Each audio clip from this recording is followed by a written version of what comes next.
পোশাক শ্রমিকদের ১৮ দফা দাবি মালিকপক্ষ মেনে নিয়েছে বলে জানিয়েছেন শ্রম ও কর্মসংস্থান মন্ত্রণালয়ের সচিব AHM শফিকুজ্জামান। বিকেলে সচিবালয়ে এক বৈঠক শেষে একথা জানান তিনি। বলেন, বিগত সরকারের আমলে শ্রমিকদের দাবিকে দমিয়ে রাখা হয়েছে। ধীরে ধীরে সব ন্যায্য দাবি পূরণ করা হবে। এরপরও যারা বিশৃঙ্খলা সৃষ্টির চেষ্টা করবে তাদের বিরুদ্ধে ব্যবস্থা নেওয়া হবে বলে জানিয়েছেন স্বরাষ্ট্র উপদেষ্টা। দেখুন শরীয়ত খানের রিপোর্ট। দেশে চলমান শ্রমিক অসন্তোষ নিরসনে শ্রমিক পক্ষ এবং মালিক পক্ষের সাথে বেশ কয়েকদিন যাবৎ বৈঠক করছেন সরকারের সংশ্লিষ্টরা। মঙ্গলবারও দীর্ঘ বৈঠক শেষে মেলে সমাধান।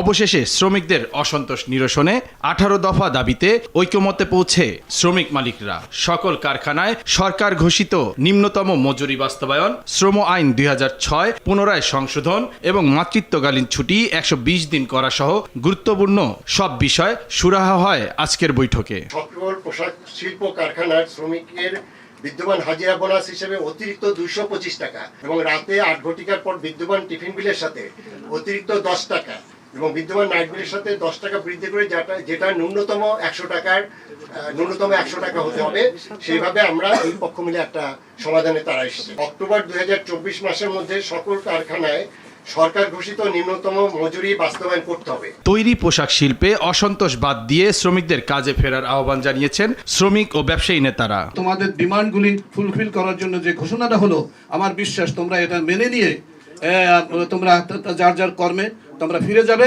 সবার প্রতি আহ্বান থাকবে, স্পেশালি আমাদের শ্রমিক ভাই বোনদের প্রতি, সবার প্রতি যে কোনো আলোচনা যে কোনো ফ্যাক্টরিতে বসেই তারা যেন কথা বলে শেষ করে, যদিও আর আলোচনার কোনো বিষয় এখানে থাকছে না। দাবি মেনে নেয়ার পরও যারা নৈরাজ্য করবে তাদের বিরুদ্ধে কঠোর ব্যবস্থা নেবে সরকার। আর আমি আগামীকাল থেকে আশা করব কোনো ধরনের বিশৃঙ্খলা যেন ইন্ডাস্ট্রি এলাকায় সৃষ্টি না হয়।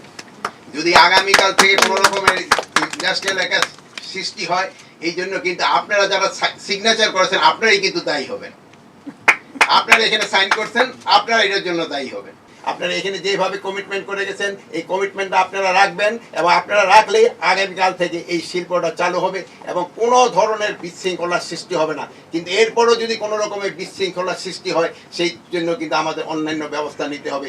যেই বিষয়গুলো আরো আলোচনার ভিতরে সমাধানযোগ্য, আপনারা জানেন ত্রিপক্ষীয় বৈঠকের মাধ্যমে অনেকগুলো সিদ্ধান্ত আমাদের নিতে হয়, সেগুলোর ব্যাপারে আলোচনা আরো চলমান থাকবে। আমরা আশা করি, যেহেতু আমরা প্রত্যেকটা দাবি অ্যাড্রেস করেছি, আশা করি যে কাল থেকে সবগুলো কারখানা আমরা সচল রাখতে চাইবো এবং শ্রমিকরা এই বিষয়ে সর্বোচ্চ সহযোগিতা করবেন। এখানে শ্রমিক নেতৃবৃন্দ কমিটমেন্ট দিয়েছেন। শরীয়ত খান, RTV, ঢাকা।